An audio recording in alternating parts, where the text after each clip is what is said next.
गौरी पुत्र गणेश भगवान की जय। बोलिए श्री लक्ष्मी नारायण भगवान की जय। जय श्री कृष्णा, राधे राधे।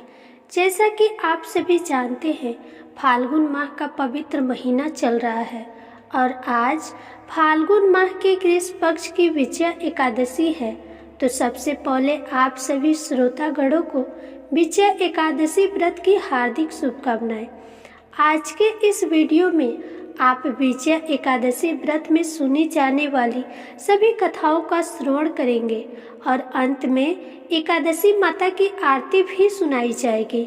तो कथाओं को पूरा और प्रसन्नचित्त मन से अवश्य सुनिएगा। तो आइए भगवान श्री लक्ष्मी नारायण जी के चरणों का ध्यान करते हुए विजया एकादशी व्रत की कथा को सुनते हैं। स्कंद पुराण में वर्णित विजया एकादशी की कथा के अनुसार जया एकादशी की कथा सुनने के बाद धर्मराज युधिष्ठिर ने भगवान श्री कृष्ण से प्रार्थना की कि हे वासुदेव, फाल्गुन मास की कृष्ण पक्ष की एकादशी का क्या नाम है, इसका व्रत करने से किन फलों की प्राप्ति होती है तथा इसका विधि विधान क्या है, कृपा मुझे विस्तार पूर्वक बताइए। तब योगेश्वर भगवान श्री कृष्ण ने कहा, हे राजेंद्र, फाल्गुन माह के कृष्ण पक्ष की इस सर्व सिद्धि प्रदायक एकादशी का नाम विजया है। विजया एकादशी की कथा को सुनने व पढ़ने से समस्त पापों का नाश हो जाता है। इस प्राचीन कथा को सुनाते हुए भगवान श्री कृष्ण जी ने आगे कहा, एक समय देवर्षि नारद ने परमपिता ब्रह्मा जी से यही प्रश्न किया था। तब ब्रह्मा जी ने नारद जी से कहा था, हे पुत्र, इस विजया एकादशी का व्रत नए पुराने और गत जन्मों के पापों का हरण करके प्रत्येक क्षेत्र में व्रत धारक को विजय दिलाता है। अब तुम ध्यान पूर्वक कथा का श्रवण करो। श्री राम को जब 14 वर्ष का वनवास मिला, तब वह भ्राता लक्ष्मण तथा माता सीता सहित पंचवटी में निवास करने लगे। उसी समय में महापापी रावण ने माता सीता का हरण कर लिया। इस दुखद घटना से श्री राम जी तथा लक्ष्मण जी अत्यंत दुखी हुए और सीता की खोज में वन वन भटकने लगे। जंगल जंगल घूमते हुए वे मरणासन जटायु के पास जा पहुँचे। जटायु ने उन्हें माता सीता के हरण का पूरा वृतांत कह सुनाया और भगवान श्री राम जी की गोद में प्राण त्याग कर स्वर्ग की ओर प्रस्थान किया। कुछ आगे चलकर श्री राम जी व लक्ष्मण जी की सुग्रीव जी के साथ मित्रता हो गई और वहां उन्होंने बाली का वध किया। श्री राम भक्त हनुमान जी ने लंका में जाकर माता सीता का पता लगाया और माता से श्री राम जी तथा महाराज सुग्रीव की मित्रता का वर्णन सुनाया।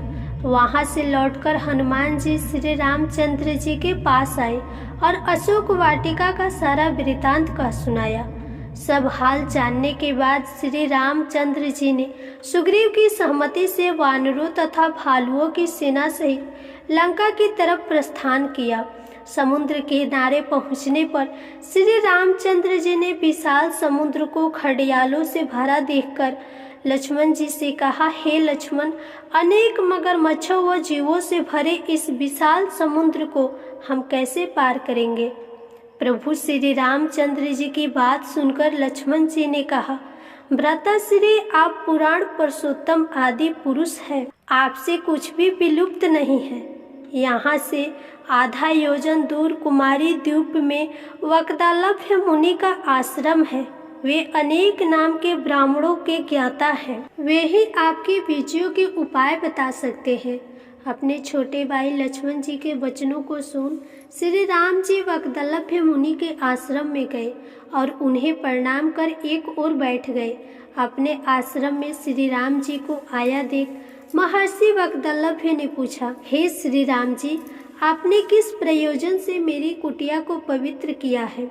कृपा कर अपना प्रयोजन कहे प्रभु। मुनि के मधुर वचनों को सुन श्री रामचंद्र जी ने कहा, हे मुनिवर, मैं सेना सहित यहाँ आया हूँ और राक्षस राज रावण को जीतने की इच्छा से लंका जा रहा हूँ। कृपा कर आप समुद्र को पार करने का कोई उपाय बताएं। आपके पास आने का मेरा यही प्रयोजन है। तब महर्षि वाग्दलभ्य ने कहा, हे राम, मैं आपको एक अति उत्तम व्रत बतलाता हूँ, जिसको करने से आपको विजय श्री अवश्य ही प्राप्त होगी। ये कैसा व्रत है मुनि श्रेष्ठ, जिसे करने से समस्त क्षेत्रों में विजय की प्राप्ति होती है? ऐसा प्रभु श्री रामचंद्र जी ने पूछा। इस पर महर्षि वाग्दलभ्य मुनि ने कहा, हे श्री राम, फाल्गुन माह के कृष्ण पक्ष की विजया एकादशी का उपवास करने से आप अवश्य ही समुद्र को पार कर लेंगे। युद्ध में भी आपको विजय प्राप्त होगी।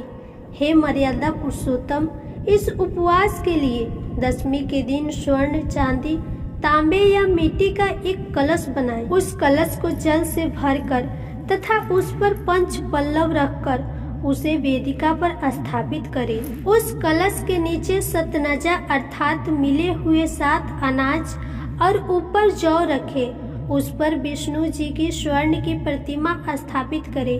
एकादशी के दिन स्नान आदि से निवृत्त होकर धूप, दीप, नैवेद्य, नारियल आदि से भगवान श्री हरि का पूजन करें। वह सारा दिन भक्ति पूर्वक कलश के सामने व्यतीत करे और रात को भी उसी तरह बैठकर जागरण करे। द्वादशी के दिन नदी या तालाब आदि के किनारे स्नान आदि से निवृत्त होकर उस कलश को ब्राह्मणों को दे दे। हे दशरथ नंदन श्री राम, यदि आप इस व्रत को सेनापतियों के साथ करेंगे तो अवश्य ही विजय श्री आपका वरण करेगी। उन्हीं के वचन सुन श्री रामचंद्र जी ने विधि पूर्वक एकादशी का व्रत किया और इसके प्रभाव से राक्षसों के ऊपर विजय प्राप्त की। बोलिए सियावर रामचंद्र की जय। अंत में ब्रह्मा जी ने नारद जी से कहा, हे पुत्र, इस व्रत को करने वाले तो सभी जगह विजय ही पाता है। जो इस व्रत के महात्म्य पठता व सुनता है, उसे भी वाजपेयी यज्ञ का फल प्राप्त होता है। श्री ब्रह्मा जी द्वारा देवर्षि नारद को बताए गए विजया एकादशी के महात्म्य को सुनकर भगवान श्री कृष्ण जी भी मौन हो गए। धर्मराज युधिष्ठिर ने भी निष्ठा पूर्वक इस व्रत का पालन किया। इस प्रकार विजया एकादशी अपने नाम के अनुसार ही अपने भक्तों को विजय प्रदान करती है।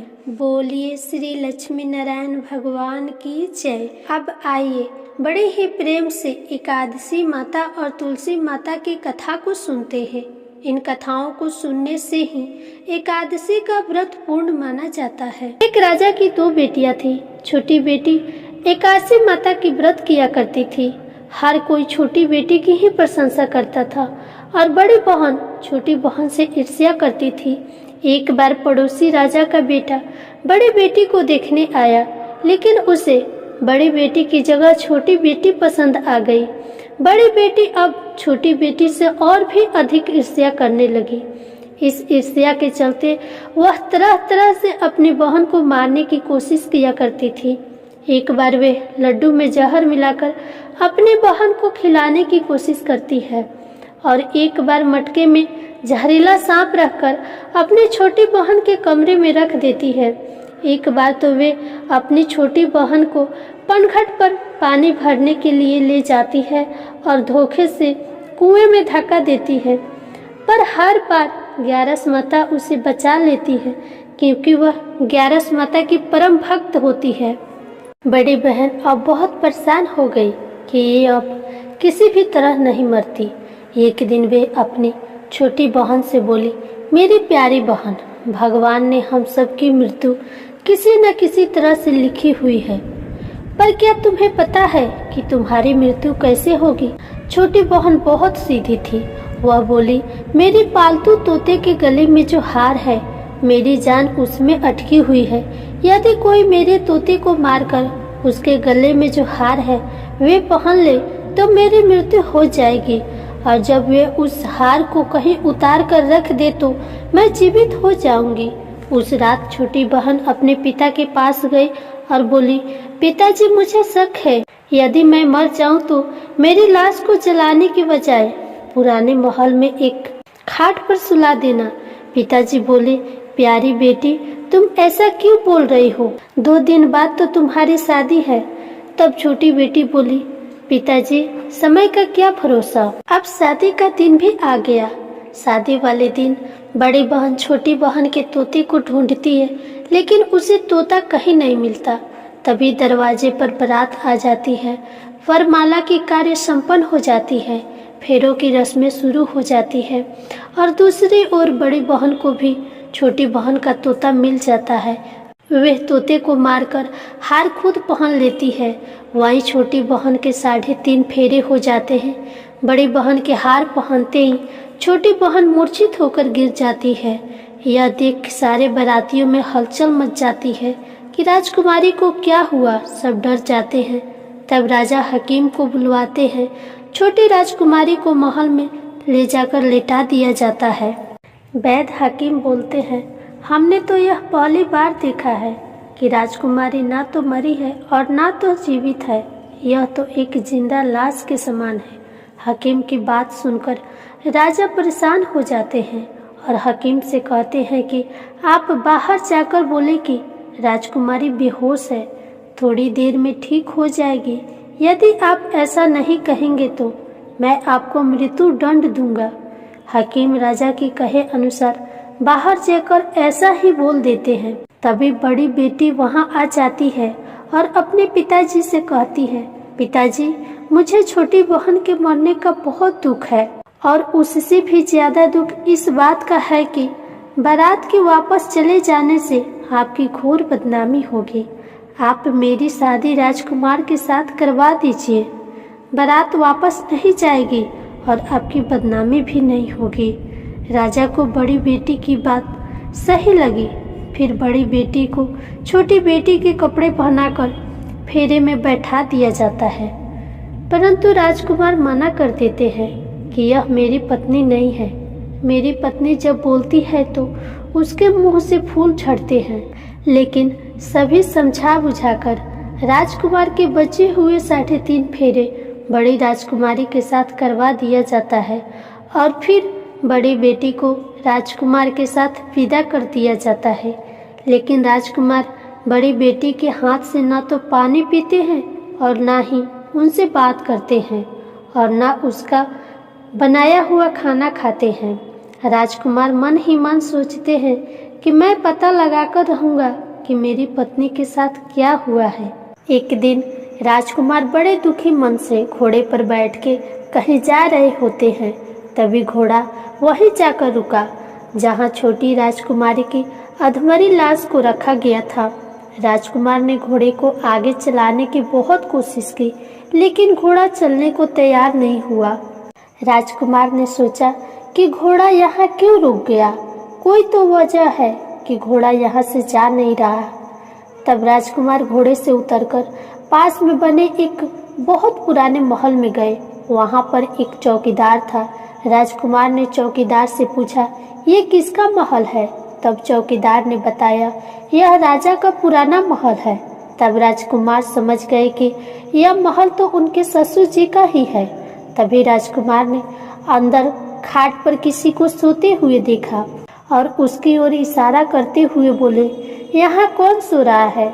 तब चौकीदार ने कहा, यह राजा की छोटी बेटी है जो विवाह के दिन बेहोश हो गई थी। तब राजकुमार बोले, यह तो मेरी पत्नी है जिसके साथ मैंने 3.5 फेरे लिए थे। तब राजकुमार ने चौकीदार से कहा, मेरे यहाँ आने के बारे में तुम किसी को मत बताना, मैं तुम्हें बहुत धन दूंगा। चौकीदार मान गया। फिर राजकुमार महल के अंदर खाट के पास गए और बचे हुए 3.5 फेरे उसने खाट के साथ लिए और वे पूरा दिन रानी की खाट के साथ बैठा रहा। जब रात हुई तो छोटी रानी जीवित हो गई और उसने अपने पति को देखा। अपने पति को देखकर वह रोने लगी। तब राजकुमार ने पूछा, तुम विवाह के दिन बेहोश हो गई, तब तुम्हारे पिता ने मेरी शादी तुम्हारी बड़ी बहन से तो करवा दी, परंतु मैंने तुम्हारी बड़ी बहन को स्वीकार नहीं किया। मुझे पूरी बात बताओ कि तुम बेहोश कैसे हुई और अब रात के समय तुम जीवित हो गई, इसके पीछे क्या राज है? तब छोटी राजकुमारी ने अपने पति को तोते और हार वाली सारी बात बताई और यह भी बताया कि मैंने अपनी बड़ी बहन को तोते के गले में पड़े हार के बारे में बताया था। मेरी बहन मुझसे बहुत ईर्ष्या करती थी उसने कई बार मुझे मारने की कोशिश भी की, पर ग्यारस माता ने मुझे हर बार बचा लिया। मेरे पालतू तोते के गले में जो हार था वे मेरी बड़ी बहन पहन लेती है और रात को उतार देती है, इसलिए मैं सारा दिन मूर्छित रहती हूँ और रात में जीवित हो जाती हूँ। यदि वे हार मुझे वापस मिल जाए तो मैं हमेशा के लिए जीवित हो सकती हूँ। यह सब सुनकर राजकुमार बहुत हैरान हुआ और बोला, कोई बहन भी ऐसा कर सकती है? यह सब सुनने के बाद राजकुमार पूरा दिन रात वहीं रहने लगा। बड़ी रानी ने दासियों को भेजकर पता लगाना चाहा कि आजकल राजकुमार दिन रात कहाँ रहते हैं, परंतु किसी को कुछ न पता चला। उधर छोटी रानी गर्भवती हो गई।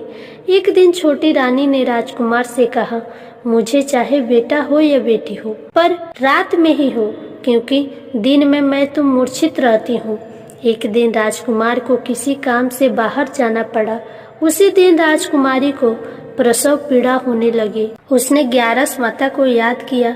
तब स्वयं ग्यारस माता ने आकर उसका प्रसव किया। तब राजकुमारी ने एक सुंदर पुत्र को जन्म दिया। तभी वहाँ पर राजकुमार भी आ गए। राजकुमार ने भी ग्यारस माता का दर्शन किया। ग्यारस माता बोली, यह मेरी परम भक्त है, तुम इसका सदा ख्याल रखना और जब तुम्हारा पुत्र 5 वर्ष का हो जाए तब इसका हार लाकर इसको पहना देना। देखते ही देखते कुंवर 5 वर्ष का हो गया था।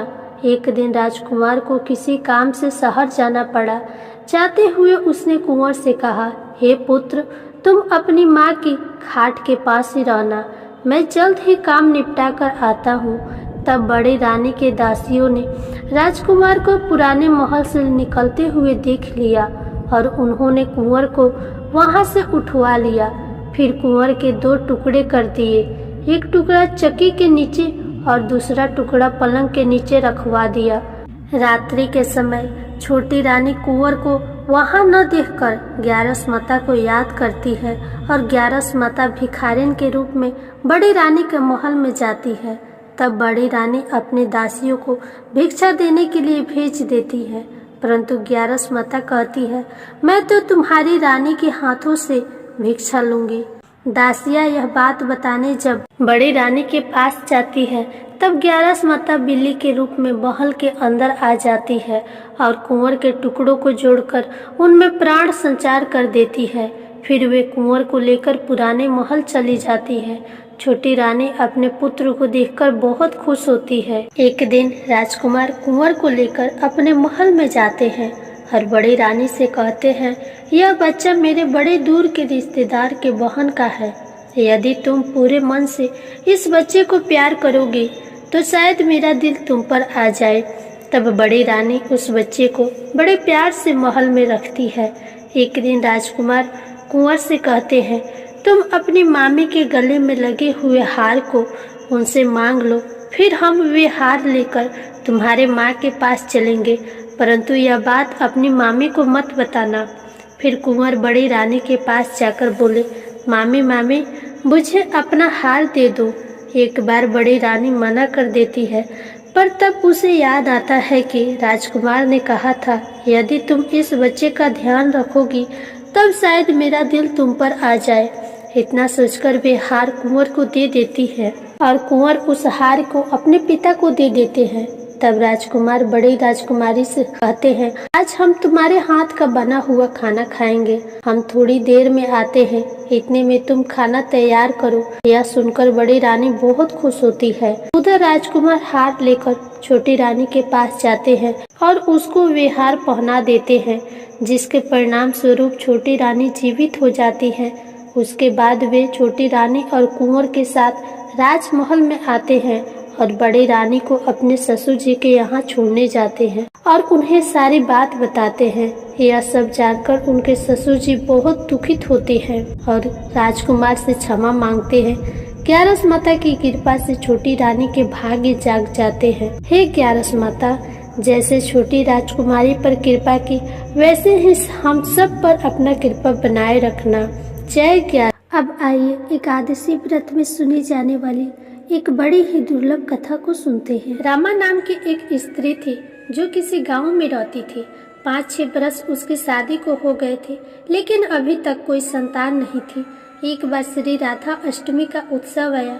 गांव की सभी औरतें बरसाना जा रही थी। औरतों ने कहा, तुम भी बरसाना चलो, राधा रानी बड़ी दयालु है, तुम्हारी गोद जरूर भरेंगी।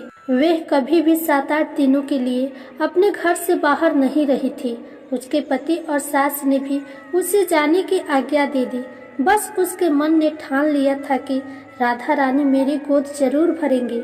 जिस दिन उसे बरसाना जाना था उसी दिन उसके पैरों में चोट लग गई, चला भी नहीं जा रहा था। फिर भी वह स्त्रियों के संग यात्रा पर चल पड़ी। सारे रास्ते ट्रेन में राधा कृष्ण का जाप और कीर्तन चलता रहा। इस प्रकार सभी स्त्रियों के साथ वह बरसाना पहुंच गई। सभी नहा धोकर राधा जी के मंदिर में जाने के लिए तैयार हुई। राधा जी के महल में जब जाते हैं तो बहुत सी सीढ़ियां चढ़नी पड़ती है। जैसे ही सीढ़ियां चढ़ने लगी, वह स्त्रियों को बोली कि तुम लोग आगे आगे चलो, मैं धीरे धीरे आ रही हूँ।